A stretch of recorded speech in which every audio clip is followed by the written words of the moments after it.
Rekaman pertempuran di wilayah Kharkiv sedang hangat diperbincangkan warganet.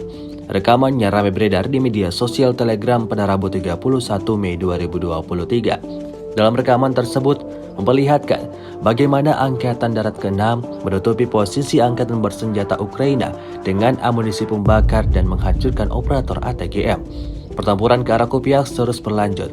Para pejuang distrik militer barat bekerja setiap hari melawan musuh dari semua jenis senjata, mendorong garis depan lebih dekat ke Kupiansk.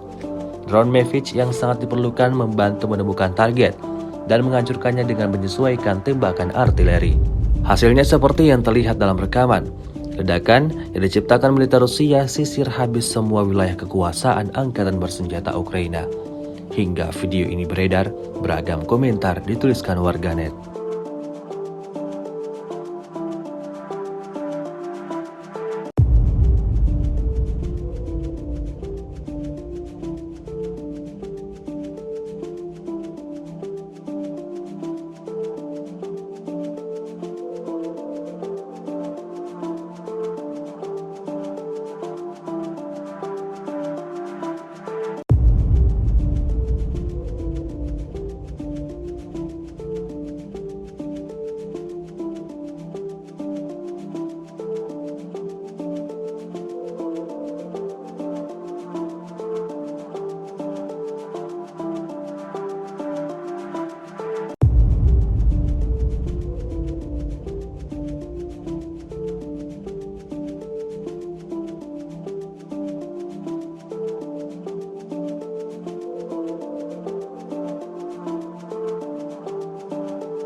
Rusia melaporkan secara total 429 pesawat Ukraina dan 235 helikopter, 4.379 kendaraan udara tak berawak, 424 sistem rudal anti pesawat dieliminir sejak awal operasi khusus.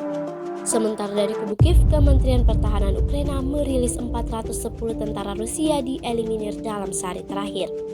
Total 207.440 prajurit Federasi Rusia meninggal sejak awal konflik hingga hari ke-461.